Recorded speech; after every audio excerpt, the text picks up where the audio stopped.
Someday we'll get paid for this.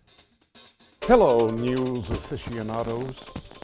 It's time for Scrapple News, and from high atop the Scrapple News towers in downtown Philadelphia, I am AP Ticker.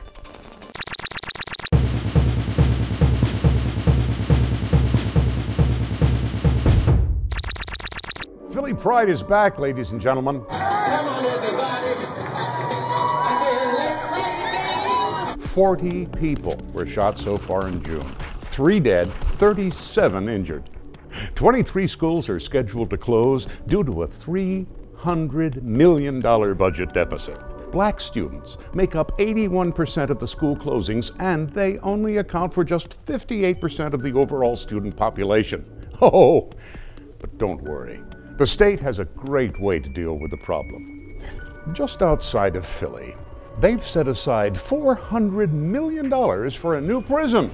So we have money for prisons, but none for schools. Get the fuck out of here. Now, to make matters worse, all around us, our infrastructure is collapsing. Only in Philly can a routine building demolition turn into a clusterfuck of epic proportions. Amid the death and mayhem that abound, thankfully, our smart city stewards and slumlords were quick-thinking enough to point the finger at a pot-headed, pill-popping, scapegoated sub-contractor. If only there was somebody or something watching over us and perhaps warn us to prevent any future tragedies. It turns out we are being watched. Always. And we pay them to do it with our stupid smartphones. Last week, we commented on a leak exposing how the government is collecting the phone records and data of millions of Verizon's U.S. customers under a top-secret court order. 1 day later, it got even worse. The National Security Agency and the FBI are snooping into the main servers of leading U.S. internet companies, extracting everything we say and do and track our movements. Get the fuck out of here. The companies? Microsoft, Yahoo, Google, Facebook, Paltalk, AOL, Skype, YouTube, Apple, you name it. They quite literally can watch your ideas form as you type, a source said. That source turned out to be NSA subcontractor Edward Snowden. Edward Snowden, like Bradley Manning, is a hero. They both belong on the Mount Rushmore of whistleblowers.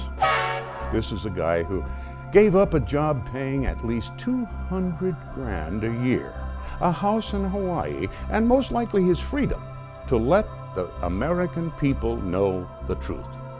Smartphones may follow your every move, but wait until you clowns buy those stupid Google glasses, which I bet will tap into your frontal lobe and predict thought crime. And how about the new Xbox One, which has cameras so advanced they can track your emotions?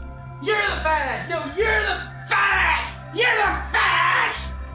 What is your problem? How do you keep calling me fat online? How do they know you're fat? I don't know how they know I'm fat. God damn it. So think about that the next time you're playing Xbox and you're naked and crying and eating a big piece of cake, because Big Brother is always listening and watching. God damn it! God damn it! It's good news for me in a way. At least somebody is reading my erotic Doctor Who fan fiction. Sure, some douchebags will give you the old trope, if you got nothing to hide, what are you worried about? Those idiots are confusing privacy with secrecy. All this tech, and they still couldn't stop the Boston Marathon tragedy. Or even worse, they let it happen as an excuse to watch us even closer. So what to do? George Orwell said to follow the small rules so you can break the big ones. Or perhaps we can change the way we communicate with each other and reduce our language to a series of clicks and pops. Maybe swap our phones with each other to confuse the hell out of the NSA. Or why not try the good old U.S. mail. Instead of texting, let's start writing letters to each other. Granted, it's a little slower, but just think of the person power it will take to read your mail. Plus, it will give a nice bump to all the hardworking mail people out there who are dangerously close to losing their jobs. As the great Lee Camp says, we are now at a true crossroads in America. Do we want to live in a police state, or do we want to regain the freedom that we brag so much about? But if they're watching you, at least let them know that you are drinking the good stuff. Good stuff like the crisp, cold, and delicious Commonwealth ciders. Traditional dry. Made from the best stuff and the best people on earth, folks. Drinking this uncommon elixir will give you the courage, the fortitude, and the tastiness to slog through these dark times and shine a beacon of hope for better days ahead.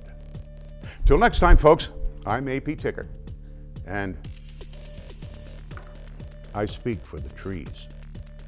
So we're saying that if you commit war crimes as a soldier, you serve little or no time. But if you reveal war crimes, then you are a fucking stain on this democracy of hypocrisy. You told people about the dirty shit we're doing? We're gonna lock you in a tiny cage until you die.